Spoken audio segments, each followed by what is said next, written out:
As tensions surged across the Gulf, Trump's frustration with Netanyahu spilled into public view amid fears of a wider regional war. The US president openly acknowledged using the explosive phrase during a heated call over Israel's actions in Lebanon. Trump said he was angered by Israel's continued fighting in Lebanon, fearing it could derail broader diplomatic efforts in the region. A rare public disagreement has exposed growing tensions between two of the closest allies in the Middle East. Trump acknowledged using the controversial remark during a heated conversation with the Israeli leader. The US president indicated that Israel's ongoing campaign in Lebanon had become a major source of frustration. The remarks were made publicly during a podcast interview, turning a private dispute into an international headline. Donald Trump said, and I quote, "I was a little bit perturbed at his constantly fighting with Lebanon. At some point I said, we got to stop this. We got to stop it." Unquote. Reports suggest Trump personally pushed for restraint, warning against actions that could further inflame the region. Even after the sharp exchange, Trump emphasized that his relationship with Netanyahu remains strong and intact.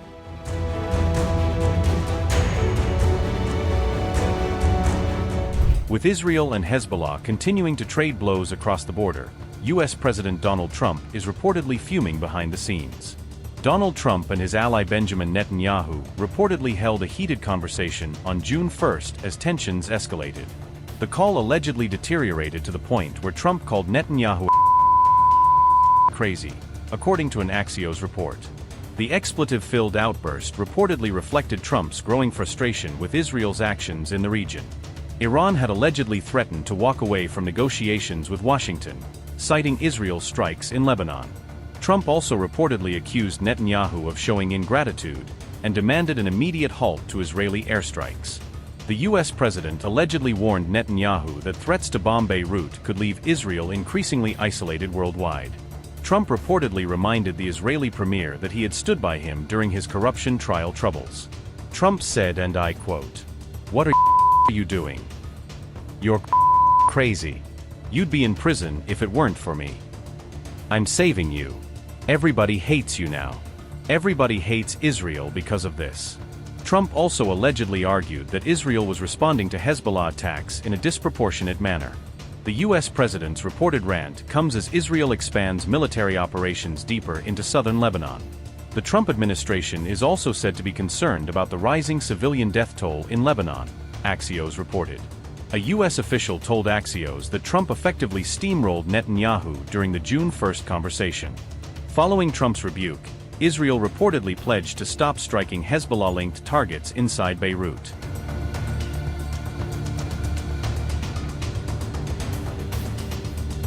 However, after the phone call, Netanyahu posted on X that Israel's position remains the same.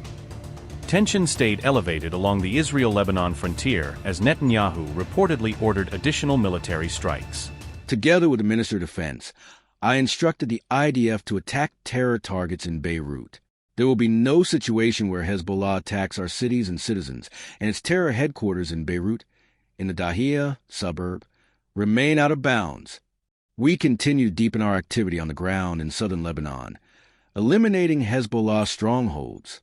Hezbollah is on the run. We are determined to restore security to the residents of the north, just as we did to the residents of the south. Israel's policy in Lebanon is clear. The IDF maneuvered and established territory up to the Nonet Line, the Yellow Line, to distance daily raids and direct fire on Israeli settlements, based on the fundamental principle that residents do not leave the north. Subsequently, IDF forces maneuvered and expanded the area up to the Beaufort Fortress, which became a dominant position and part of the security zone, whose total area is about 600 square kilometers. For comparison, the entire area of Gaza is 365 square kilometers. The role of the security zone is to protect Israeli settlements and IDF forces. There are no residents in this area. It is only populated by IDF, and it operates to thwart terrorists, weapons, and the terror infrastructures below and above ground, including security in all Lebanese contact villages that served as terror outposts for all intents and purposes, and their destruction as part of Operation Silver Net will be completed soon. The IDF is conducting aerial attacks on Hezbollah's launch targets from the south and north of the Litani, working to thwart targets, Hezbollah targets, and any threat throughout Lebanon, and is considering additional maneuvers as needed. Following the US request, The IDF refrained until yesterday from intense attacks in Beirut, except for targeted eliminations, due to US contacts for an agreement with Iran. Yesterday, Prime Minister Benjamin Netanyahu and I led a move together with the IDF, aimed at creating an equation that says that the law of Dahir in Beirut is like the law of the northern settlements in Israel. And if Israeli settlements continue to be attacked, we will attack most of the Shiite Dahir in Beirut, which is Hezbollah's stronghold. There will no longer be a situation of quiet in Beirut and attacked Israeli settlements. In this arena, the Prime Minister and I published several announcements that conveyed the principle and its conditions. And the IDF spokesperson also published an evacuation notice to the residents of Dahir ahead of an attack with a continuation of fire on Israeli settlements. The immediate result was the evacuation of hundreds of thousands of residents from most of Dahir, 600,000 by yesterday evening. It may still be ongoing. 600,000 out of 950,000 Dahir residents were evacuated by yesterday, creating heavy pressure on Hezbollah and the Lebanese government. This principle was also clarified to the American administration before the move was executed, that we will not tolerate fire on Israeli settlements and will act accordingly, and so it was also in Prime Minister Netanyahu's call yesterday with the US President. The United States endorsed this principle, which is a change from what was, and announced it to the Lebanese government and all relevant parties.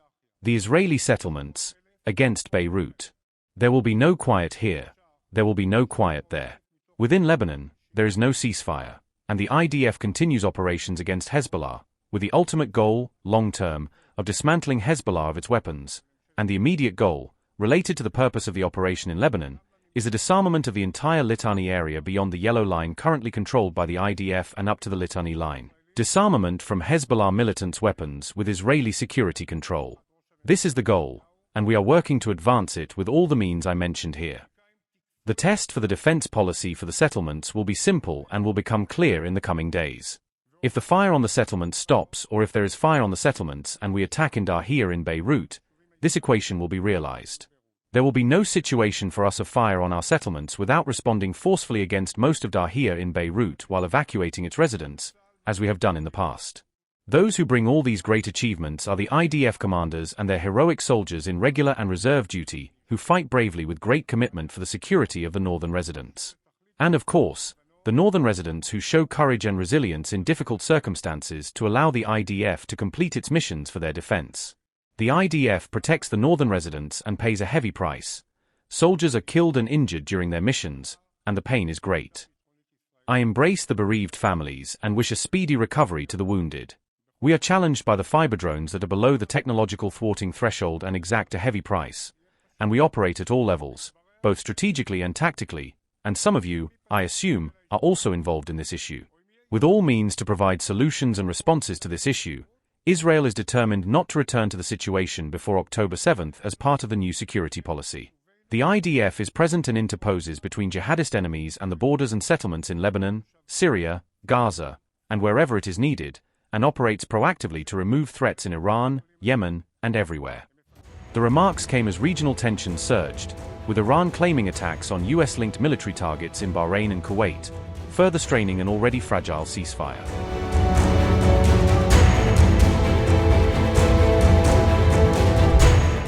The Iranian Navy says that on June 3rd it targeted the command and control systems aboard a US destroyer, striking at what it describes as the ship's brain in Gulf waters.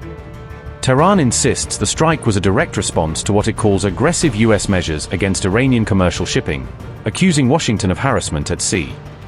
This development was announced in an official statement issued by Iran's Army Public Relations Office, giving the claim the stamp of formal military approval. According to that statement, the US destroyer was attempting to enter Iranian waters, a move Tehran frames as a clear violation of its sovereignty and red lines. However, US Central Command has flatly denied Iran's account, rejecting the claim that any US Navy destroyer was hit or successfully targeted. CENTCOM went so far as to say Iran is lying, insisting that American assets at sea are operating freely and without damage despite Tehran's statements. Iran's statement said, and I quote, "A few hours ago, following aggressive actions, violations of the regulations governing the Strait of Hormuz, and hostile acts against Iranian commercial vessels in the Sea of Oman, by the terrorist and aggressive US military, the Navy, immediately upon detecting and identifying the source of those actions, targeted the command and control center responsible for them, End quote. Meanwhile, eyewitnesses inside Iran reported hearing the sounds of explosions and active air defenses, according to Iran International, suggesting something significant was unfolding in the skies. Residents in eastern Tehran described the distinct thud of air defense fire and then a single, loud explosion around 8:45 p.m., sending people rushing to their windows and balconies. Similar air defense sounds were reported from Karaj and Urmia, while blasts were heard near Bojnord Airport, pointing to a wider pattern of aerial activity across multiple Iranian cities. Iran stressed that its navy is closely monitoring what it calls a criminal and aggressive enemy presence, keeping constant watch on U.S. movements in the region.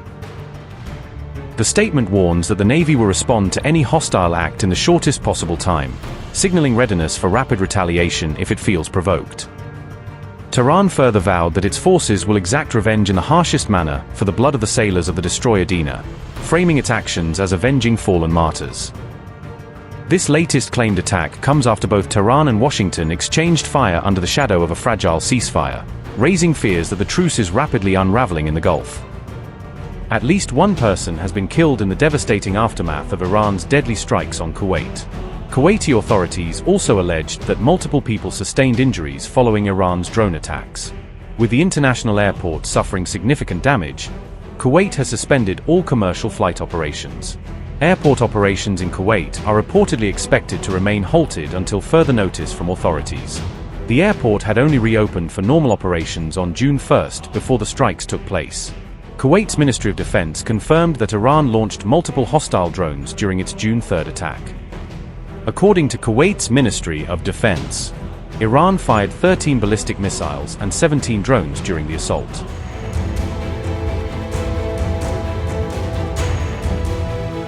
In a diplomatic breakthrough, Israel and Lebanon have agreed to extend a fragile truce following negotiations facilitated by Washington.